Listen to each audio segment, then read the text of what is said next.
He always wore a Hawaiian shirt and slacks to work, so when Byron Yasugi arrived at work on the 2nd of November 1999, his colleagues thought that nothing was wrong and that Byron would quietly get to work as normal. Then the shooting began. Our moment in crime is the Xerox murders. Ronald Kawame, 54 years old, a Xerox employee for 30 years. He had one son and one grandson. He loved his job and played golf. Jason Balatico, 33 years old, a graduate of Farrington High School, a popular person. Melvin Lee, 58 years old, a Xerox employee for almost 30 years.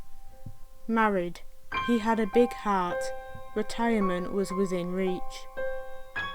Ronald Kateoka, 50 years old, worked for Xerox for at least a decade. He had a daughter and was an upbeat person. Peter Mark, 46 years old, little else is known about him. John Sakamoto, 36 years old, married, father to a daughter and a son, a family man. Ford Kanehira, 41 years old, married with one son, a cheerful and innocent person. Byron Yasugi, 40 years old, a Xerox employee for 15 years, the murderer of the 7 men just mentioned. In 1999, Honolulu had 1 million residents. In 1998, 17 murders occurred there. Although clearly no stranger to major crimes, mass shootings were rare in Hawaii. But then Byron Yasugi made workplace shootings a reality in the 50th state. With hindsight, it seems that the Xerox murders were inevitable. Certain moments in Yasugi's past and his relationships with colleagues suggests that Yasugi was a man in need of help, something that he refused to seek. To understand why the events of the 2nd of November 1999 happened, Yasugi's past needs to be investigated. Byron Koji Yasugi was born in 1959 in Honolulu, Hawaii. He attended Roosevelt High School. While studying there, Yasugi was a member of the school's Army Junior Reserve Officers Training Corps and the rifle team. His love of guns was something he would pursue in his adult life. By the time the Xerox murders happened, Yasugi had as many as 25 guns registered in his name since 1982. He enjoyed woodwork and restoring engines, but he took great pride in breeding goldfish and koi. He would clean his fish tanks each morning before work and sold the fish he bred to local pet shops. He lived in the family home with his father, Hiroyuki, and his brother, Dennis. His mother passed away in 1988. But it was a car crash in 1977 that changed Yasugi. Dennis recalled that his brother was never the same after crashing his father's car into a telephone pole and hitting his head on the windscreen. Then there was the poking sensation that Yasugi began to feel in his head in 1988. Sometimes he would feel the poking in his neck, shoulders, arms and legs. The poking lasted for years, occurring a few times each week. Yasugi once stayed home from work because of the poking sensation. Dennis returned home that same day to find his brother hitting himself in the head with his fists. And that wasn't all that was happening. Yasugi would often see a dark shadow in the family home. One night the shadow appeared at the foot of his bed, where it proceeded to grab Yasugi by the ankles, pinning him to the bed. He would use a knife or a screwdriver to jab at the shadow. His father and brother encouraged him to seek professional help. Yasugi refused. Desperate to try and help him in some way, Hiroyuki and Dennis sought help from the clergy. Just a couple of years before the murders, Reverend Clarence Higer advised the family to dig for pukas in each corner of the property and bury rice, poi, mullet and beer. The Reverend created a protective barrier around the home in order to keep the spirits out. Dennis remembered thinking the barrier had worked when his brother said he had seen a shadow heading down the road one night. Another Reverend blessed the house on many occasions. But while Hiroyuki and Dennis clearly had good intentions, the poking sensation continued and the shadow still lingered. Yu Yasugi's delusions weren't just limited to his home. He started working for Xerox at their offices on Nimitz Highway in 1984 as a service technician, and he felt that his colleagues there were conspiring against him. He was sure that one co-worker, Jason Balatico, was really an FBI agent who was planting bugs in his home and car and mutilating his fish. He felt his colleagues were harassing him, tampering with his machines and planning to get him fired. Yu Yasugi was positive that the ringleader was Ron Kawame, and that he was encouraging other colleagues to harass him. Yu Yasugi once threatened a co-worker and reportedly left drawings around the workplace depicting a gunman shooting people. Co-workers would later say that Yu Yasugi would openly talk about committing a workplace shooting as far back as 1995. Supervisors at Xerox learned of Yu Yasugi's delusions in 1992. The next year, Yu Yasugi was arrested for criminal property damage after he kicked and damaged an elevator door at work. This, and the fact that Yu Yasugi kept threatening co-workers, led Melvin Lee, Yu Yasugi's supervisor, to raise concerns with James Hughes, the Western Regional Security Manager for Xerox at the time. Hughes investigated Yu Yasugi's claims of a conspiracy, but found no proof of one. Hughes would later testify at trial that he felt Yu Yasugi had a potential for violence, and that he had talked about taking physical retribution against certain colleagues. After his arrest in 1993, Yu Yasugi was ordered to take anger management classes and undergo psychiatric evaluation. He was admitted to the Castle Medical Center for 5 days. Psychiatrist Dennis Lee and psychologist Marvin Acklin examined him before releasing and referring Yu Yasugi to psychiatrist Marvin Matthews of Kaiser Permanente. Lee and Acklin concluded that Yu Yasugi had a delusional disorder and that he did not pose an immediate threat to himself or others. Yu Yasugi left Matthews' care of his own accord the next year. In the months before the shooting, Xerox began to discontinue the type of photocopier Yu Yasugi serviced. This added to his delusions of a conspiracy to fire him, and he avoided training on the replacement photocopier he had been assigned to. Then, on November 1st, 1999, he was told that his training on the new machine would start the next day. The 2nd of November would only bring bloodshed.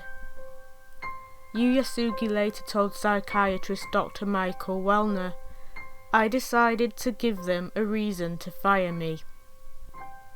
On the 2nd of November, Yu Yasugi arrived at work at 8 a.m. dressed in his usual work attire and gave no sign that something bad was about to happen.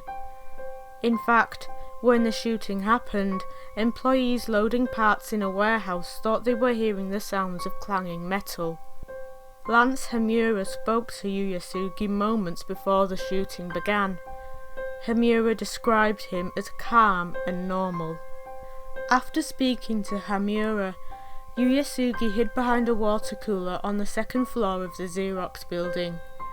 It was there that he thought about whether or not to go ahead with his plans. He later remembered having butterflies in his stomach. From there, he headed past a break room, where Ronald Yamanaka sat drinking coffee. He headed to a computer room at the end of the hall. Gathered in the room were Ron Kawame, Jason Balatico, and another Xerox employee, Randall Shin. He shot Ron Kawame once in the back of the head. When he realised what had happened, Jason Balatiko ran at Yu Yasugi to try and get the gun from him. Yu Yasugi shot him 5 times before he could do so. Yu Yasugi then ignored Randall's shin and left the room. He then headed down the hallway and entered a conference room where a meeting was being held. In attendance were Melvin Lee, Ronald Kataoka, Peter Mark, John Sakamoto and Ford Kanehira. Yu Yasugi shot Melvin Lee first, leaving him with 4 bullet wounds.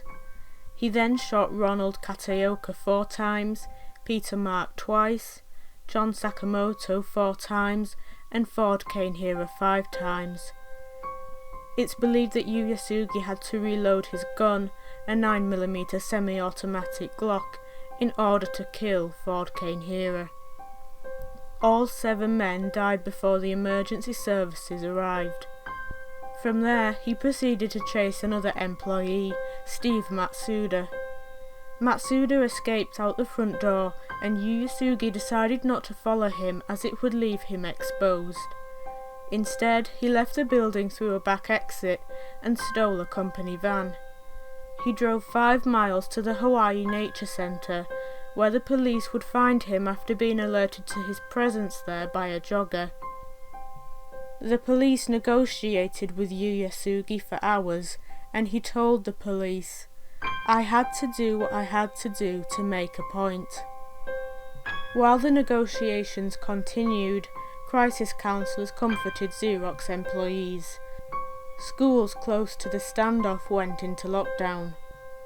Roads in the area were closed and traffic was rerouted. Dennis Yu Yasugi became involved in the negotiations. The CEO of Xerox, Rick Tommen, sent condolences to the victims' families. The police were under pressure as they negotiated with Yu Yasugi using a megaphone. Around 60 children and 12 chaperones were present at the nature center during the standoff. They were ordered to get to higher ground. Finally, after smoking cigarettes and reading magazines, Yu Yasugi surrendered to the police at around 3 p.m. Yu Yasugi's trial began on May 15, 2000 and was presided over by Judge Marie Mills. He pleaded not guilty by reason of insanity.